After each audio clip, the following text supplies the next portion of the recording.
Thank you for joining me.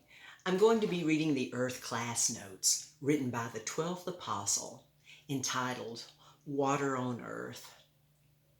In this Earth class on Water on Earth, I will focus on the symbolic use of water.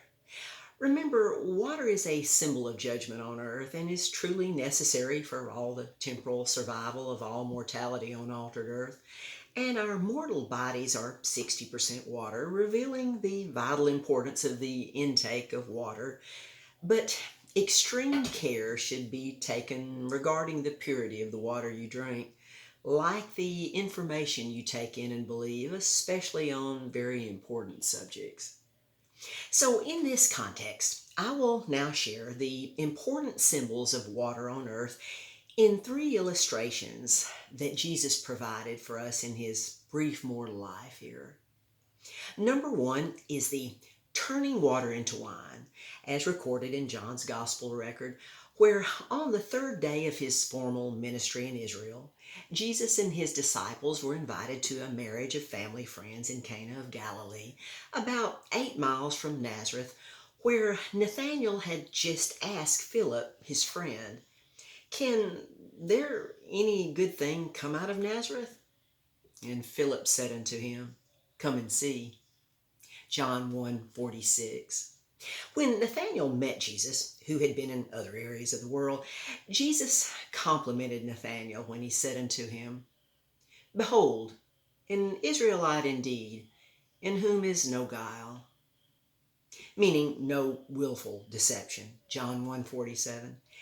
And that led to his partial conversion at that time, for none of Jesus' disciples were fully converted until Jesus was resurrected, with the possible exception being John, who was the youngest and the disciple that Jesus loved the most. The large number of people at the marriage ceremony had drank all the wine that was available, and Mary, the mother of Jesus, asked him to take care of that problem, telling the servants to do whatsoever Jesus said. There were 6 large stone water pots for the guests to wash their hands and feet when they entered the house. And Jesus told the servants to fill the water pots with water to the brim, and then to draw it out and take some to the governor and the rulers there, who were all surprised that they had saved the best wine till the last of the feast. This was the first of the miracles of Jesus with water.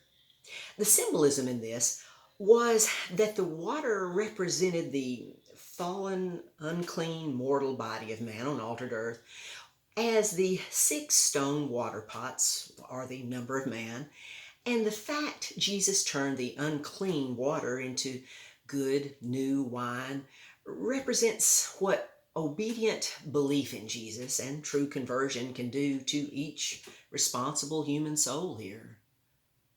Number two, Jesus calming the storm of water and wind when he and the disciples were crossing the Sea of Galilee. This was a very unusual event that Jesus had requested that he and his disciples cross over the Sea of Galilee to the land of the Gadarenes in Peter's commercial fishing ship. And as the disciples were rowing, Jesus took a nap at the rear of the ship to get some rest for his physical body before his journey. No doubt that Lucifer caused the high wind and storm to come upon the sea there, as he is the prince and power of the air. Ephesians 2:2. As the high waves began to come over the ship, the disciples became very afraid, and they awakened Jesus to help them, and he rebuked the wind and water, whereupon there was a quick and quiet calm. And the disciples marveled at how Jesus was able to do that. And as soon as the ship reached the other side, a strong man with no clothes ran to meet Jesus, and the many demons in that man begged Jesus not to send them out into their great unknown, but to let them enter into the bodies of a large herd of 2,000 black market swine on a hillside of the Gadarenes there. And Jesus said, "Go," whereby all the swine ran down the hill into the sea. The Gadarenes, who were selling black market swine meat to the Jews, begged Jesus to leave their land. The swine were very unclean animals. That was the main reason God had forbidden Israel to eat swine flesh in their dietary laws. Number 3, Jesus walking on top of the water. Jesus learned authority over water and wind at a very young age that was a great help to him in his travels to other parts of the world. Most self-limiting souls think that he never traveled anywhere but worked in Joseph's carpenter shop until he began his ministry in Jerusalem.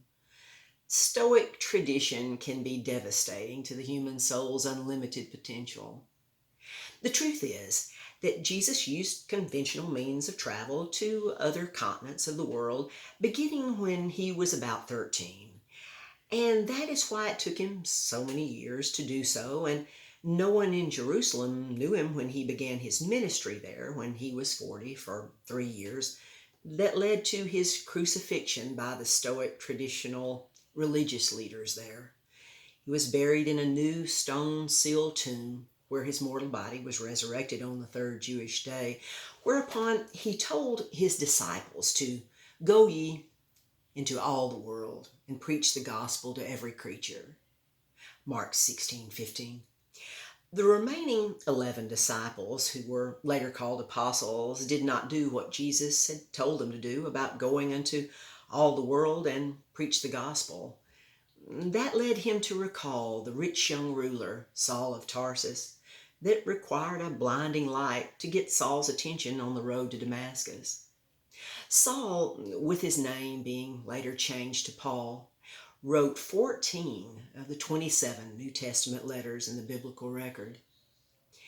Jesus had walked on top of water before and after he was crucified and resurrected, proving he had authority over all natural things on altered earth, not in a prideful way, but in a humble, supernatural way that teaches us so many important things, such as to be very careful about what we put into our soul to believe, especially regarding important subjects to sovereignly believe through our soul's unlimited ability to understand truth, especially now that it is so easy to do so through these earth classes in our classroom and school of mortal life here on earth while there is yet time. Until next time.